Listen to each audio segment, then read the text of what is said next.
Hey everybody, welcome to the Unfolding Restoration. My name is Anthony Sweat. I'm so excited in this video to talk to you today about the different First Vision accounts that exist, that give us the details behind this wonderful vision, perhaps, by the way, the most well-documented vision of deity that is found on earth. It's a wonderful thing to have so many accounts. I wish we had even more. So the purpose of this video is to talk about where those accounts come from, why they matter, what each of them say that's unique, and why they bless our life to know about them. So one of the first questions people ask is, why are there different accounts? And why do some of the accounts highlight different details? It's a wonderful question. It's an important question to ask. Let me just kick off by relating a story. One time I was in front of a large group of people, and somebody raised their hand and they said, where did you and your wife meet? And I said, oh, we grew up together, and then when I got off my mission, we hit it off and got married. Well, afterward, my wife said to me, that was the lamest version of our love story that I've ever heard you give. And I said to her, yeah, it was pretty lame, but I don't think they were asking about our love story. They asked where we met and how we got married. And now I said, now if somebody had come on to me in private, or a younger adult or something, if they said, now, how did you know that your wife was the right one for you? Well, then I would have told some different stories, or I would have gone into different details. The context matters. The purpose matters. Our audience matters when we tell stories. So with the 9 accounts of the First Vision, they're all at different times. They're all in different contexts and different audiences with some different purposes. And that's what I want to talk about with you that's interesting to look at. So there's 3 different reasons that I'd have you focus in on why there's different accounts of the First Vision. The first one has to do with audience or context. Who is Joseph talking to? And what's going on? The second is purpose or content. Why is he saying what he's saying? Because when we have a certain point, we emphasize different content. The third one is simply memory or interpretation.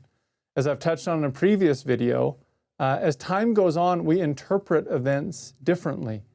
Now, sometimes that giving it time gives us clarity to see things more clearly. At other times, it causes us to confound the past a little bit.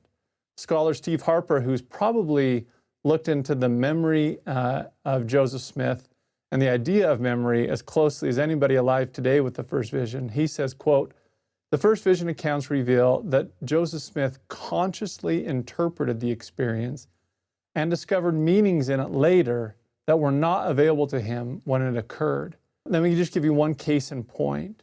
The 1838 account of the First Vision, it probably has the most language that deals with feeling persecuted or feeling attacked. Now, I don't think that's coincidental out of all the accounts, because what's going on in church history in 1838? Well, the church is being really heavily persecuted and attacked. We've just been driven out of Kirtland. A few years earlier, we were driven out of Independence, and in 1838, we will be completely driven out of the state of Missouri as a whole. So Joseph has on persecution lens and is remembering that might be forefront in his mind, the persecution that he experienced because of the vision. And that might not have been his frame of reference in 1835 or 1832 or 1842 when he gave another account. So memory also changes how we tell stories as a whole. Now, one thing, though, that I do want to emphasize, that the First Vision is very consistent. When you take all the accounts, there is a consistent story, a consistent narrative of a young boy who is confused about religion, who goes to the woods to pray, and who has a vision of God, and God directs him about which churches to join and why. That is consistent across all 9 accounts. If you take a look at this wonderful image here that was published clear back in the Improvement era in 1970, taking a look at the different First Vision accounts, showing the different things that they mention, and the green dots are if that is mentioned in that account. You see consistency on a lot of points, even though there is some uniqueness on other accounts as a whole. Some people ask why Joseph didn't record the vision earlier, as though somehow that's a problem. They want to know why he didn't have the vision, and then go right home and write it in his journal, so to speak. Why did Joseph not record the first vision? The earliest account is 1832. I'm going to add a caveat, by the way. I actually think there's an earlier one. If you look in section 20 of the Doctrine and Covenants, Joseph drops a subtle hint to the first vision that if you understand what he's saying, you see that he's referencing the first vision, and that was in 1830. Well, why didn't he talk about it or record it until 1830 or 1832? There's some reasons to think about. It's likely that Joseph didn't fully understand the importance of this event until much later. It was a personal experience for him, this vision, this redemption from his sins, this direction. It's possible that it wasn't until the church was set up and going that he started to see the broader import for other people to learn about it. Also, Joseph was not known to keep a journal, by the way, and to write things down. It won't be until section 85 of the Doctrine and Covenants, when God commands Joseph to keep a regular history of the church, that Joseph very obediently goes out and buys a journal and starts to record his 1832 history of the church. His own mother said that Joseph was not given to reading and writing. He was given a lot to deep thinking as a whole. So maybe Joseph himself just wasn't somebody who wrote a lot. Also, maybe he did write it down, and that document just has yet to be discovered. That's not out of the realm of possibility either, as scholarship continues to happen. And if anybody has a problem with this, by the way, remember, it doesn't appear that Jesus ever wrote anything down himself and didn't record anything in his life. That doesn't mean that the resurrection, the atonement, the miracles, the Gospels didn't happen. All the Gospels were recorded later by other authors as a whole. So just some things to bear in mind when those questions are brought up about why Joseph didn't record the first vision prior to 1832 in detail. Okay, well, let's talk a little bit about that 1832 account. I'm going to hit the four major accounts with you. There's an 1832, 35, 38, and 42 account. These accounts are ones that Joseph either produced or he oversaw their production. Therefore, they're known as the first-hand accounts of the first vision. This is the earliest known one as 1832. It's written, the only one that we have in Joseph Smith's own handwriting. In this account, Joseph focuses more than anything on his quest to have his sins forgiven. There is this common campfire, second great awakening preaching that you have to find out if God has chosen you. Don't upset God. You know, what's the status of your soul? Are you saved? Do you know? Those questions seem to be burning and settling on Joseph. And he says in this account that he felt convicted because of his own sins, and that he wanted to know if his sins were forgiven. And that was one of the driving factors that took Joseph Smith to the grove. He says that he cried unto the Lord for mercy, for there was none else to whom I could go to obtain mercy. And the Lord heard my cry in the wilderness, while in the attitude of calling upon the Lord in the 16th year of my age. Now, that 16th year, some people look at it and say, oh, I thought he was 14. Well, by 16th year, he likely means he was 15 years old. And that was actually an insert added by Frederick G. Williams. So it's possible that maybe Joseph misremembered his age by 1 year, or that Frederick G. Williams misremembered Joseph's age of being 14 for 1 year. Again, one other part of the 1832 account that I love is that Joseph says that this question about his soul began to settle in on him when he was 12. Sometimes we tell the first vision story like, there was a young boy named Joseph who was confused over which church he should join. So he opened up James 1:5 that said, ask of God. So he put the book down and walked into a grove of trees and prayed, and God appeared to him. And he came back and he didn't even miss breakfast.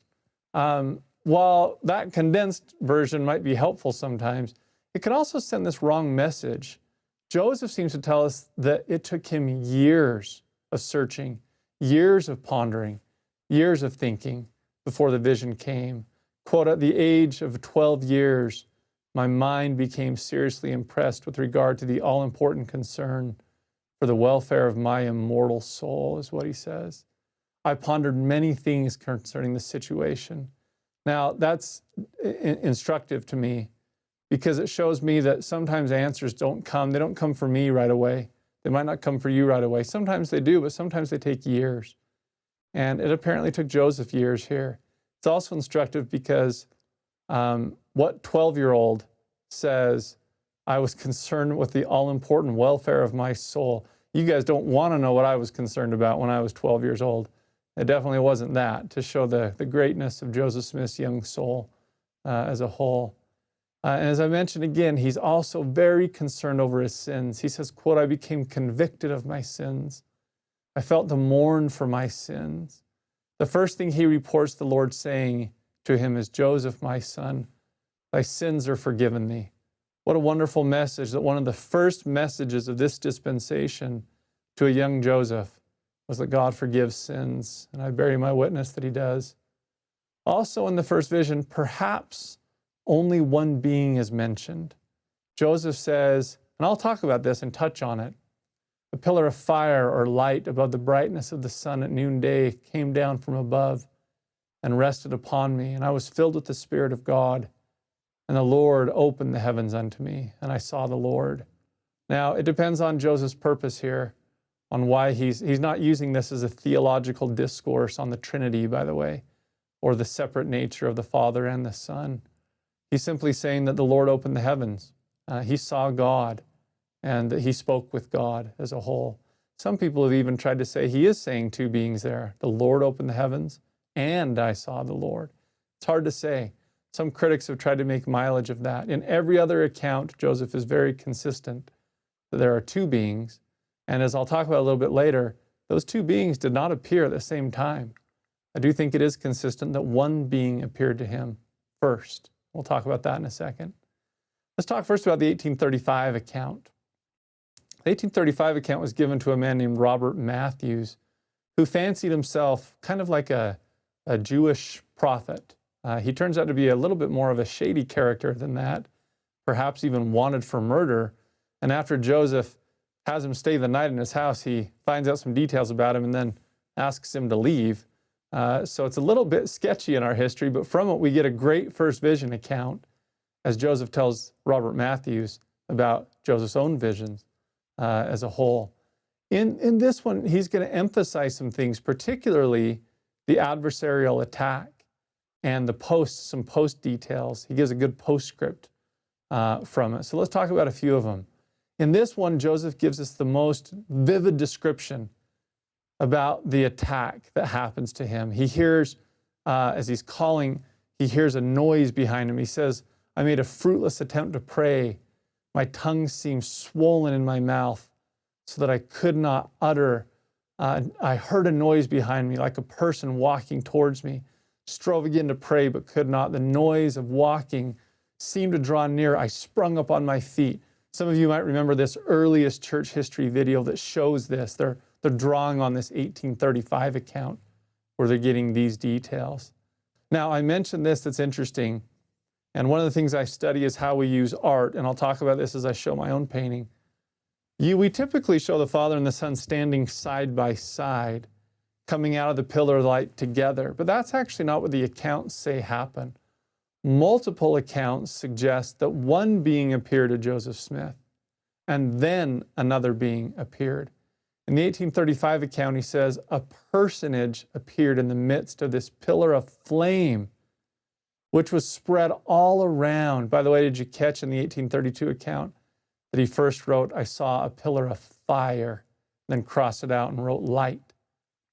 Back to this, spread all around, and yet nothing consumed. Another personage soon appeared like the first. He said to me, thy sins are forgiven thee. Really fascinating. And by the way, that's supported by at least two of the other secondary accounts. In 1843, David Nye White wrote, quote, directly I saw a light, and then a glorious personage in the light, and then another personage. To Alexander Nybar, who wrote this down, Nybar said that when he sees the being that appeared to him, after a while, another soon came to the side of the first. That's interesting to consider Joseph speaking to one being, and then after a while, or shortly thereafter, another being appeared. He also leaves this wonderful postscript in the 1835 account. He says, and I saw many angels in this vision.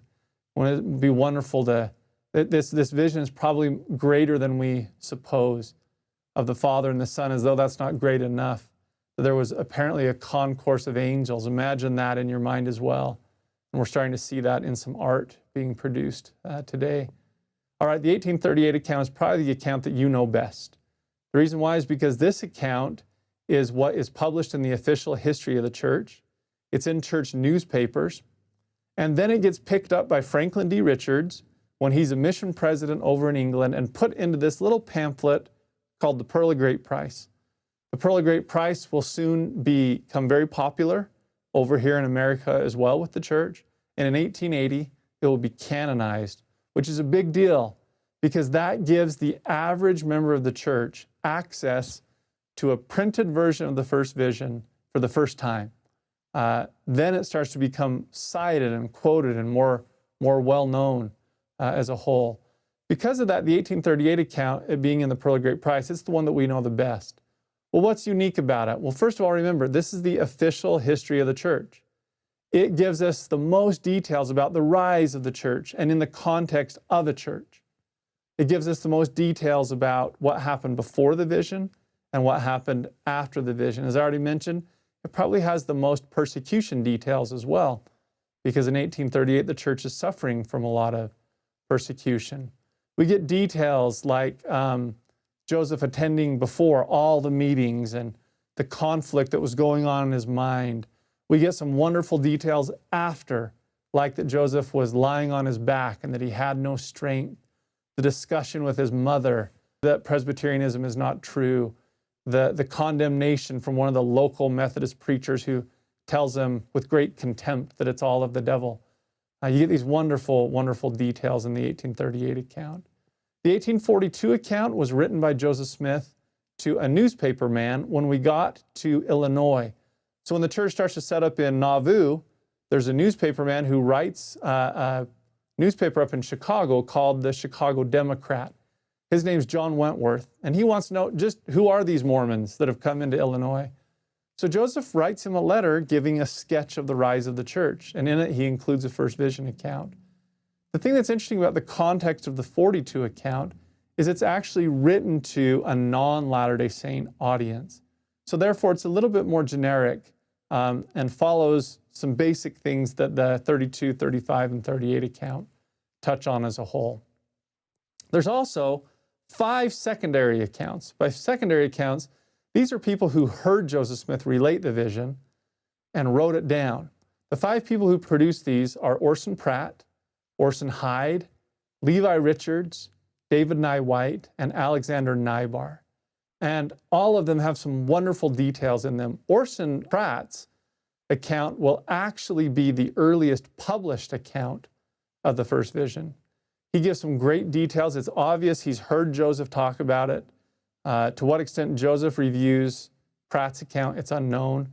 But one of the things that Pratt talks about that I love is this idea of fire. Pratt says that Joseph thought that the entire grove was going to be consumed in flames and that this fire or light envelops him and wraps around him. Some beautiful details there. Orson Hyde publishes his in German and translated into English.